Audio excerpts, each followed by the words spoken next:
Hello viewers, welcome to filmi craft. நான் உங்கள் அருண். இந்த எபிசோடில் நம்ம பார்க்க போகிற படம் 2024 ஒரு அமெரிக்கன் சைக்காலஜிக்கல் ஹாரராக ரீசெண்டாக வெளியான இமாக்குலேட். இப்போது இந்த படத்துடைய கதை என்ன அப்படிங்கிறத லைட்டாக இங்கே நம்ம பார்த்துடலாம். படத்துடைய ஆரம்பத்திலேயே இட்டாலியில் இருக்கக்கூடிய ஒரு ரோமன் கேத்தலிக் கான்வென்ட் ஒன்று காமிக்கப்படுது. அங்கே இருக்கக்கூடிய சிஸ்டர் மேரி அப்படிங்கிற ஒரு லேடி, ஒரு நன்னவங்க, அவங்க அந்த மேடம் சுப்பீரியர் இருக்கும் இல்லையா, அந்த அம்மா தூங்கிக்கிட்டு இருக்கு ரூமுக்குள்ளே. அந்த ரூமுக்குள்ளே போய் அந்த அம்மாவுக்கு சுப்பீரியருக்கு தெரியாமல் அங்கே இருக்கக்கூடிய அந்த ஒரு டேபிள் ட்ராயரை ஓப்பன் பண்ணி உள்ளே இருந்து ஒரு செட் ஆஃப் கீஸை இவங்க எடுத்துகிட்டு வெளியே ஓடுறாங்க தலைதறிக்க. எங்கடா அப்படி ஓடுறாங்க கீ எடுத்துகிட்டு அப்படின்னா, அந்த கான்வென்ட்டுடைய மெயின் கேட்டு ஒன்று இருக்குது, அது இருக்குது ஒரு 20 அடிக்கு. அந்த கேட்டை ஓப்பன் பண்ணுறதுக்காக இந்த அம்மா அங்கே போகிறாங்க. போய் கேட்டை ஓப்பன் பண்ணலாம் அப்படின்னு பார்த்தா கான்வென்ட்டில் எல்லா பக்கமும் லைட்டு போடப்படுது. ஸோ யாரோ வெளியே ஓடுறாங்கங்கிறத அங்கே நோட் பண்ணிட்டாங்க, லைட் எல்லாம் போட்டாங்க அப்படிங்கிறத நம்ம ஆடியன்ஸாக புரிஞ்சிக்க வேண்டியது இருக்குது. இப்போ வெளியே ஓடின அந்த சிஸ்டர் இருக்காங்க இல்லையா, அவங்க கேட்டை திறக்கலான்னு பார்த்தா கீயே ஓப்பன் ஆக மாட்டேங்குது. ஏன்னா அது ஒரு 5-6 கீ இருக்குது, அதில் எதை போட்டு திறக்கிறதுன்னு தெரியல அவங்களுக்கு. ஆனால் அப்படி இப்படியும் கிட்டத்தட்ட திறந்துட்டாங்க அந்த அம்மா. அதே நேரத்தில் முகமே தெரியலை, அந்த மாதிரி ஒரு 4 நன்னு அப்படி ஒட்டுக்கா சேர மாதிரி இப்படி நடந்து வர்றாங்க அந்த கேட்டை நோக்கி. இப்போ இந்த அம்மாவுக்கு பதட்டத்தில் என்ன பண்ணுறது அப்படின்னே தெரியல அந்த சிஸ்டருக்கு. அவங்க கேட்டை ஓப்பன் பண்ணிடுறாங்க, திறந்து ஓடலான்னு பார்த்தா 2 கேட்டுக்கும் மேலே சங்கிலி போட்டு அதுக்கு தனியாக ஒரு பூட்டு போட்டிருக்காங்க. விளங்கும். அப்புறம் எங்கிட்ட போகிறத, இந்த அம்மா 2 கேட்டுக்கு நடுவில் போக முடியல, இருந்தாலும் கேட்டுக்கு நடுவிலையாவது போய் உயிர் பழச்சிருவாங்கிற மாதிரி அந்த அம்மா உள்ளே போனால் கூட அந்த வந்த 4 சிஸ்டர் ஆளுங்க இருக்காங்க இல்லையா, அந்த நன்ஸு, அவங்க 4 பேரும் இந்த அம்மாவுடைய காலை கேட்லேயே வச்சு ஒடிச்சு உள்ளே தரதரன்னு இழுத்து கொண்டு போய் இந்த அம்மாவை உயிரோட ஒரு கஃபின்குள்ளே போட்டு கீழே மண்ணுக்குள்ளே அப்படியே உயிரோட புதைக்கிறாங்க. கீழே அந்த உள்ளே அடைக்கப்பட்ட அந்த மேரி சிஸ்டர் இருக்காங்கல்ல, அந்த சிஸ்டர் கதறாங்க. அங்கே போடப்படுது டைட்டில் கார்டு. இப்போ தான் படத்துடைய மெயின் கதைக்கே வர்றான். நம்ம படத்தில் நம்ம கதாநாயகியுடைய பேர் சிசிலியா. இவங்க சின்ன வயசாக இருக்கும்போதே ஒரு ஃப்ரோசன் லேக்கு அதுக்குள்ளே உள்ளே விழுந்துட்டாங்க. ஆனால் விழுந்தவங்க திருப்பி காப்பாற்றப்பட்டு வெளியே கொண்டு வந்தால் இவங்களுக்கு ஹார்ட் பீட்டே கிடையாது 7 நிமிஷத்துக்கு. இந்த பொண்ணு இறந்து போச்சுங்க அப்படின்னே டாக்டர் சொல்லிட்டாங்க. ஆனால் 7 நிமிஷம் கழித்து திருப்பி உயிர் வருது, இவங்களுக்கு ஹார்ட் பீட்டு துடிக்க ஆரம்பிக்குது. இதனாலேயே இல்லை, இது கடவுளுடைய செயல். கடவுள் திருப்பி இந்த மறுபிறவியை 7 நிமிஷம் கழித்து நின்று போன ஹார்ட்டை அந்த பொண்ணுக்கு துடிக்க வச்சதுக்கு நிச்சயமாக ஒரு காரணம் ஒன்று இருக்குது. இந்த பொண்ணு கடவுளுடைய சேவைக்காக கடவுள் கூப்பிட்றதா தான் எல்லாரும் புரிஞ்சுக்கணும். அதனால் இந்த பொண்ணையும் நன்னாக்கி கடவுள் சேவை பண்ணுறதுக்கு அனுப்புங்க அப்படின்னு எல்லாரும் சொல்ல போக கடைசியாக இவங்களே மனமும் எடுக்க வேண்டிய எல்லா சூழ்நிலைகளும் எடுத்துக்கிட்டு இவங்க நன்னாக மாறி இப்போ இவங்களுக்கு ஒரு லெட்டர் ஒன்று வருது, ஃபாதர் சால் அப்படின்னு சொல்லி ஒரு ஆள்கிட்ட இருந்து. எங்கேருந்து முதல்ல காமிச்சாங்களே ஒரு ரோமன் கேத்தலிக் கான்வென்ட்டு, அந்த கான்வென்ட்டில் இருந்து உங்களுடைய சேவைக்காக நாங்கள் காத்திருக்கோம், நீங்கள் வாங்க அப்படின்னு சொல்லி ஒரு லெட்டர் ஒன்று வருது. அந்த லெட்டரை வச்சுக்கிட்டு இவங்க நேராக அந்த கான்வென்ட்டுக்கு வர்றாங்க. அந்த கான்வென்ட்டுக்குள்ளே என்ன நடக்குது, எதனால் அந்த முதல் சீன் காமிக்கப்பட்டது அப்படிங்கிறதெல்லாம் நமக்கும் தெரியலை, நம்ம கதாநாயகிக்கும் புரியலை. இவங்க அங்கே சேர்றாங்க. நமக்குன்னு ஒரு சமத்து பிள்ளையாக அங்கே இவங்க மாட்டுக்கு வேலையை ஆரம்பிக்கிறாங்க. இவங்களுக்கு என்னங்க அங்கே முக்கியமான வேலை அப்படின்னு கேட்டாங்கன்னா, இதுக்கு முன்னாடி ஏற்கனவே நன்ஸாக இருந்து இப்போ ரொம்ப வயது முதிர்வின் காரணமாக இப்போ கிட்டத்தட்ட பெட்ரிடனாக இன்றைக்கோ நாளைக்கோ இறந்து போயிடுவோம் அப்படிங்கிற ஸ்டேஜில் படுத்து படுக்கையாக இருப்பாங்கள்ல நன்ஸு, அவங்க எல்லாத்தையும் அவங்களுக்கு தேவையான அந்த பணிவிடுகள் எல்லாத்தையும் அவங்க இறக்குற வரைக்கும் பார்த்துக்கிறது தான் இப்போ சேர்ந்த அந்த சிஸ்டர்ஸ் எல்லாருடைய முக்கியமான வேலையாக அங்கே காமிக்கப்படுது. நம்ம கதாநாயகி அப்படி போய் தான் கொடுக்கப்பட்ட வேலையை பார்த்துக்கிட்டு இருக்காங்க. ஆனால் அங்கே இவங்க கூடயே வேலை பார்க்கக்கூடிய ஒரு சில நன்ஸு அப்பப்போ அப்படி பழக்கமாகறாங்க. ஒரு சில பேர் கொஞ்சம் ஆள் விலகி நின்று பேசுகிற மாதிரியே ஒரு கதாபாத்திரம் ஒன்று வருது. ஏன் நம்ம அப்படி பேசுது அப்படிங்கிற மாதிரி நமக்கு ஒரு சந்தேகம் வருது.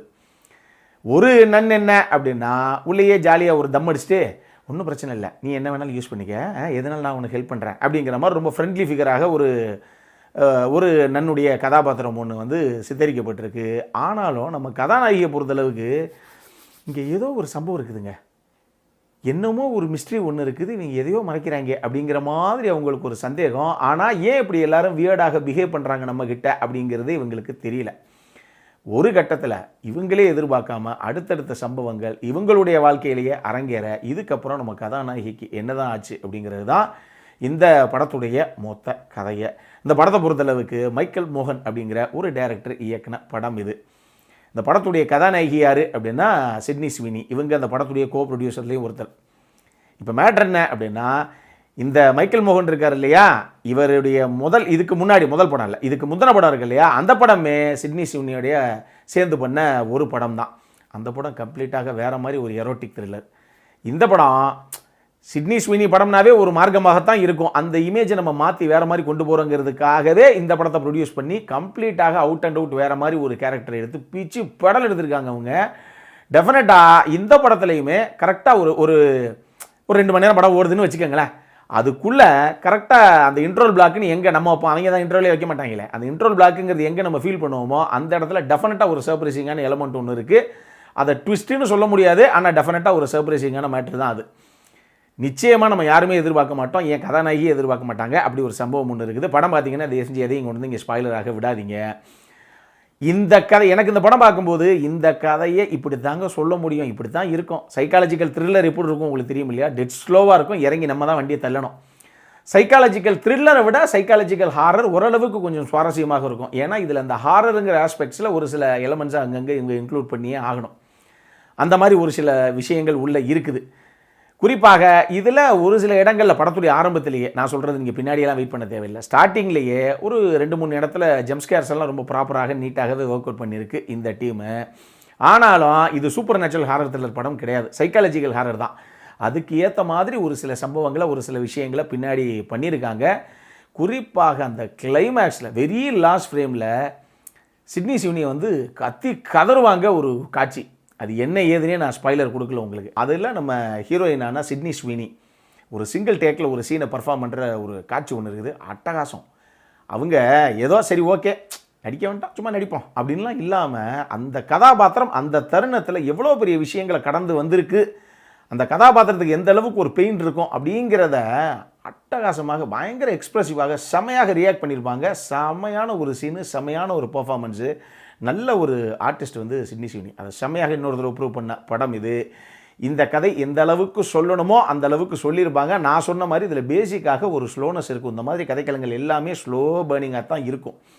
அந்த மாதிரி படங்கள் உங்களுக்கு ஓகேயா அப்படின்னா இந்த படம் நீங்கள் தாராளமாக பார்க்கலாம்.